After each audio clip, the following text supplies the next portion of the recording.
संकट है, मैं बोलूं क्या? जो सोच के आया था वो तो सब हमारे बॉस ने बोल दिया। राजदीप सरदेसाई ने, हमारे एडिटर इन चीफ हैं, तो वो सिर्फ CNN IBN के भी नहीं, वो IBN 7 के भी एडिटर इन चीफ है। और जर्नलिज्म को मेरा एक ही प्रोडक्ट है, वो है राजदीप सरदेसाई। मैंने उनको हिंदी बोलनी सिखा दिया। वो अच्छी हिंदी बोल रहे हैं, इसमें मेरा कंट्रीब्यूशन है, ये मैं दावे के साथ कह सकता हूँ। क्योंकि नौकरी बचाने के लिए मैंने बार बार कहा, भाई हमारे चैनल में आ जाओ, आप कुछ बोलो। लेकिन वो हिंदी की ताकत भी है, हिंदी टेलीविजन की, और हिंदी की कमजोरी भी है। आप सोच रहे हैं कि ताकत भी है, कमजोरी भी है, कंफ्यूज हो गया आदमी। ताकत इसलिए है क्योंकि थोड़ा सा अगर हम बैकग्राउंड में जाएंगे तो बातें थोड़ी सुलझ के सामने आएंगी। दरअसल एक बड़ी दिक्कत है हिंदी के साथ, बहुत दिक्कत है, और वो दिक्कत यह है कि हम कभी कभी उन संदर्भों को पकड़ने की कोशिश नहीं करते हैं, उस प्रसंग को पकड़ने की कोशिश नहीं करते, दरअसल जो सारी चीज़ों को निर्धारित करता रहता है। ये हिंदी की एक दिक्कत है। हिंदी पत्रकारिता की भी दिक्कत है, हिंदी समाज की भी दिक्कत है, हिंदी भाषा की भी दिक्कत है, हिंदी सोच की भी दिक्कत है, हिंदी विमर्श की भी दिक्कत है। और इस मामले में मानता हूं कि अंग्रेजी कहीं ना कहीं हमसे आगे है। ऐसा क्यों है कि जब हम हिंदी के बारे में बात करते हैं, हिंदी टेलीविजन के बारे में बात करते हैं, तो हमेशा ये सोच के चलते हैं कि ये तो रसातल में ही होगा, या ये ऐसा ही करता होगा, या ये अच्छा कर ही नहीं सकते हैं। मुझे लगता है कि जो सारी प्रक्रियाएं हो रही हैं, राजदीप ने कहा कि हमें पत्रकारिता को बनाना होगा, नया भारत गढ़ना होगा। मैं कहता हूं नया भारत गढ़ रहा है, हम उसको समझ नहीं रहे। नया भारत बन रहा है, हम उसको समझ नहीं रहे। ये राहुल गांधी को अचानक प्रेस क्लब में आकर और अचानक चिल्लाना पड़ता है कि no, it's all absolute nonsense, if you want to know my view, the ordinance has to be torn and has to be thrown away. Why is doing so? वो ऐसा क्यों कर रहे हैं? ऐसा क्यों है? क्यों ट्विटर पे, सोशल मीडिया पे भयानक जमकर गालियां पड़ती हैं? कई बार मैं अक्सर परेशान भी हो जाता था शुरू, अब तो खैर परेशान भी नहीं होता। क्यों ऐसा होता है?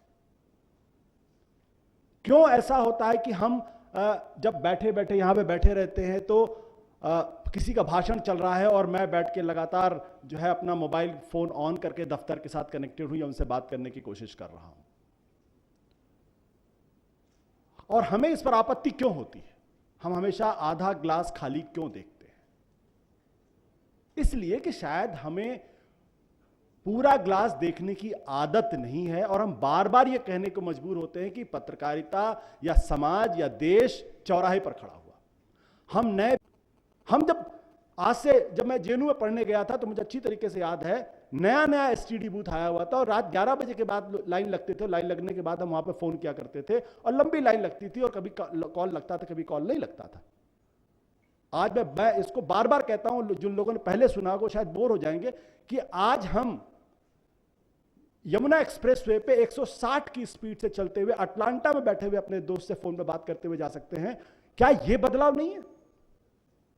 हमने सुना था, हमारे पुराणों में, हमारी कथाओं में यह कहा गया था कि ऐसा भी होता है जब वायु की गति से चीजें चलती हैं। हम वायु की गति से बहुत ज्यादा चलने लगे हैं। जब इतने स्तर का बदलाव हो तो जो space and time, the concept of space and time, देश और काल दोनों ही बदल गए।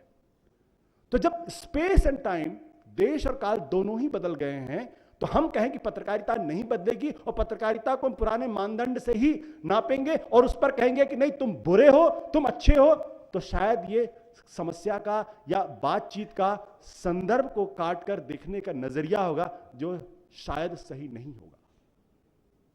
आज जब मैं कहता हूं कि नया हिंदुस्तान बनाने की जरूरत नहीं है, नया हिंदुस्तान बन रहा है और हम उसको देख नहीं रहे।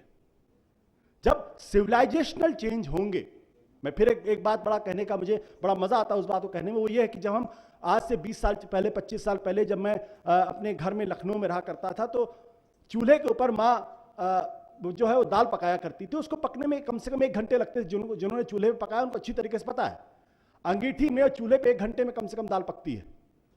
और आज आप प्रेशर कुकर लीजिए और 20 मिनट के अंदर और 10 मिनट के अंदर दाल पक जाती है। तो जो समय 60 मिनट से सिकुड़कर 10 मिनट में आ गया है, जब मनुष्य की मानसिकता ने, मनुष्य के दिमाग ने समय को 60 मिनट से घसीटकर 10 मिनट में सिकोड़ दिया है, तो भाई पत्रकारिता तो बदलेगी। और अगर नहीं बदलेगी तो शायद हम अपनी मानसिकता को बदलने के लिए तैयार नहीं है। इसीलिए आजकल के पॉलिटिशियंस को प्रॉब्लम होती है। पहले ऑर्डिनेंस बनाते हैं, राष्ट्रपति के पास भेजते हैं और नीचे से आवाज आती है, जहां पे क्रांति कई स्तरों पर हो रही होती है, तो आपको अचानक प्रेस कॉन्फ्रेंस में आना पड़ता है और आप फिर चिल्ला के कहते हो this is absolute rubbish, nonsense, I am going to turn it away and throw it. The time has come to turn that mindset, to throw that mindset in the dustbin. और तब अगर हम चीजों को देखने की कोशिश करेंगे तो हमको डिजिटल भी समझ में आएगा, हमको टेलीविजन, हिंदी टेलीविजन भी समझ में आएगा, उसकी कमजोरियां भी समझ में आएंगी और उसकी बहुत सारी चीजें समझ में आएंगी। हमसे जो 10 साल पुराने लड़के हैं या 20 साल पुराने लड़के हैं, मैं उनकी स्पीड को देखकर, उनके फोकस्ड अप्रोच को देखकर, उनकी प्लानिंग को देखकर, उनके आर्टिकुलेशन को देखकर हम हतप्रभ रहते हैं। आज भी मुझे कंप्यूटर चलाने में दिक्कत होती, तकलीफ होती है, लेकिन वो जो 20 साल पुराना लड़का है, जो सिर्फ सिंपल ग्रेजुएट होगा, हम क्या कहते हैं, पत्रकार वही अच्छा होगा जो एमफिल किए होगा, पीएचडी किए होगा, 5-7 थीसिस लिए होगा, एलएलएम किए होगा, डिलीट किया होगा, नहीं किया तो बेकार है। मैं कहता हूं पत्रकार वो अच्छा है जो सिंपल ग्रेजुएट है, लेकिन उसको यह पता है जो आंखों से देख रहा है वो सीधा वैसे ही लोगों तक पहुंचा पाता है या नहीं पहुंचा पाता। और मुझे लगता है इस संदर्भ में अगर हम हिंदी जर्नलिज्म को देखेंगे तो बात समझ में आएगी। हिंदी जर्नलिज्म पूरी तरीके से, खासतौर से टेलीविजन जर्नलिज्म पूरी तरीके से बदल चुका है। और मैं कहना चाहूंगा कि हमारी सबसे बड़ी ताकत यह है कि हम जब गर्त में बैठे हुए थे, हम जब वाकई में डस्टबिन में बैठे हुए थे आज से 5 साल पहले, जब हमको चौराहे पर खड़े होकर गोली मार देना चाहिए था, हम जब उस तरीके का कृत्य कर रहे थे, तो हमारी ताकत थी हम वहां से बाहर निकले। बाहर निकलने के बाद हमने आत्ममंथन किया, हमने कहा नहीं ये रास्ता ठीक नहीं है। और वहां के बाद आज जिस मकाम पर हिंदी का टेलीविजन जर्नलिज्म है, मैं कह सकता हूं कमियां सब में होती हैं। ईश्वर को भी, कृष्ण को भी लोग कहते हैं काले हैं। ईश्वर हैं तो उनको दुनिया का सबसे सौंदर्यशाली व्यक्ति होना चाहिए, लेकिन अगर ईश्वर काले हैं, अगर चांद में दाग है, अगर सबसे खूबसूरत महिला के गालों पर तिल है, तो हिंदी जर्नलिज्म की पत्रकारिता में भी अवगुण भी होंगे, दोष भी होंगे, बुराइयां भी होंगी, खामियां भी होंगी। लेकिन क्या वो आधा गिलास देखना होगा या पूरा गिलास देखना? मुझे लगता है कि हमने वो ताकत दिखाई है। मुझे आज लगता है कि दरअसल पत्रकारिता का जो इलिटिज्म था, जो अभिजातीय दिमाग था, जो अभिजातीय संस्कृति थी, उसको पिछले 10 सालों में हिंदी टेलीविजन ने पूरी तरीके से धराशायी कर दिया है। राजदीप जब IBN 7 पर हिंदी में आकर बोलते हैं तो वो हिंदी पत्रकारिता की सबसे बड़ी ताकत है, क्योंकि एक गैर हिंदी भाषी को, अंग्रेजी बोलने वाले को हिंदी में बोलना अच्छा लगता है, बेहतर लगता है, और वहां आने पर अपने को तकलीफ महसूस नहीं करता।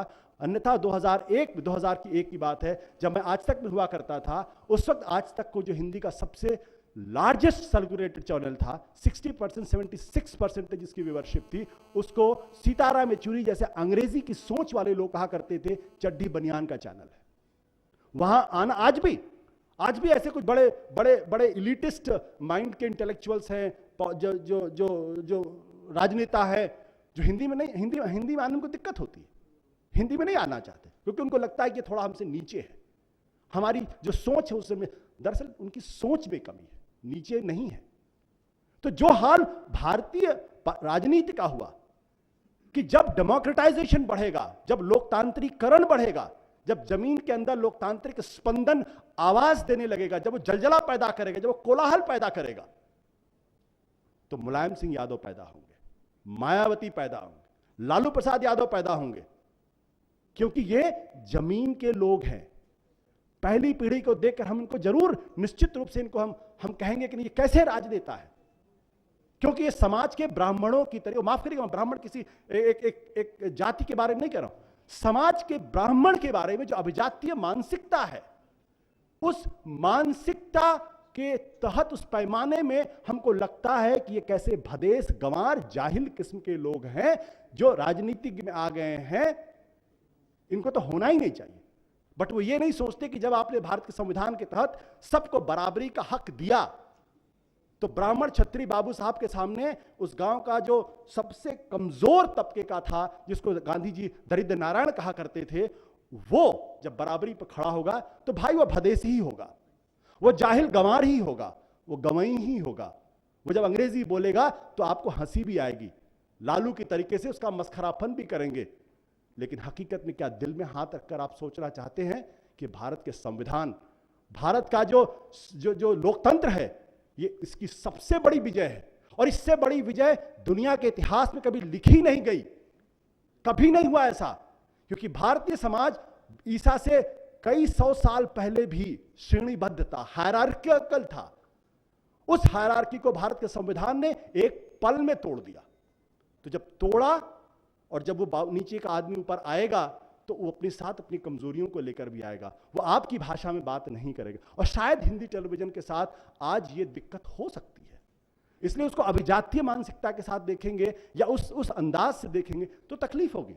हाँ, जब मैं कहता हूं कि राजदीप उसकी ताकत भी है और राजदीप उसकी कमजोरी भी है, क्योंकि जब जर्नलिज्म का डेमोक्रेटाइजेशन होगा, जब शेयर संख्या बल होगा, जब वॉल्यूम होगा, जब ज्यादा से ज्यादा लोग देखेंगे, तो राजदीप के अंदर भी उसको वहां दिखाए जाने की, वहां दिखने की एक लालसा होगी, और वहां पर दिखने में कोई कुंठा और ग्लानि नहीं होगी। कमजोरी क्या है? कमजोरी यह है कि हम क्या जिंदगी भर अभी भी बहुत बड़ा तबका उसी सामंतवादी, उसी कुंठित, अभिजात्य नहीं बल्कि कॉलोनियल माइंडसेट में रहेंगे, जहां आपका आत्मविश्वास थोड़ा कम है, जहां आप अभी भी जब 5 स्टार होटल के अंदर जाते तो आपके पैरों में एक संकोच होता है, कहीं गार्ड ना देख ले कि आप पहली बार आए हैं, कहीं वहां का बेरा ना देख ले कि आपको उस 5 स्टार होटल में खाने का शऊर नहीं है, आप छुरे कांटे हाथ से लेके नहीं खा सकते हैं। मुझे लगता है कि जो सेंस ऑफ इंफीरियरिटी कॉम्प्लेक्स है, उससे निकलना होगा, और उससे निकलने के लिए आपको कंपीट करना होगा। आपको यह नहीं सोचना होगा कि हमारे सामने बैठा हुआ व्यक्ति कौन है, शख्स कैसा है। इसलिए मैं बार बार कहता हूं कि आज हिंदी टीवी चैनल्स की सबसे बड़ी दिक्कत यह नहीं है कि वहां टीआरपी है या नहीं है, वहां सबसे बड़ी दिक्कत यह नहीं है कि कंटेंट जो है वह रेवेन्यू लेड है, यानी फला अगर आपकी टीआरपी होगी तो आपको रेवेन्यू मिलेगा। सबसे बड़ी दिक्कत यह है कि वहां बैठे जो एडिटर्स हैं, क्या वो आज भी औपनिवेशिक मानसिकता से ऊपर उठकर स्वतंत्र तरीके से नई जमीन, नई रेखा खींचने के लिए तैयार हैं या नहीं तैयार हैं।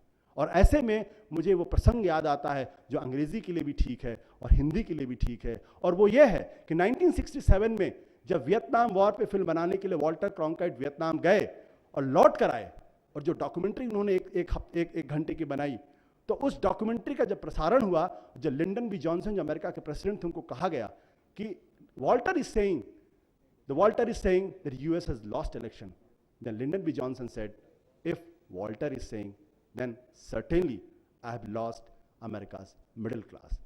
आई थिंक उस तरीके की क्रेडिबिलिटी कि एक पत्रकार अगर कहे तो वहां के राष्ट्रपति को सोचने के लिए मजबूर हो जाए, शायद वक्त की तकाजा वही है। वो अंग्रेजी पर भी लागू होती है, वो हिंदी पर भी लागू होती है, और सिर्फ हिंदी को ये बता दिया जाए कि नहीं, हिंदी ऐसा नहीं है, ऐसा होना चाहिए। मुझे लगता है शायद थोड़ा सा अपने अंदर हमें कॉन्फिडेंस की कमी नजर आती है। Thank you very much.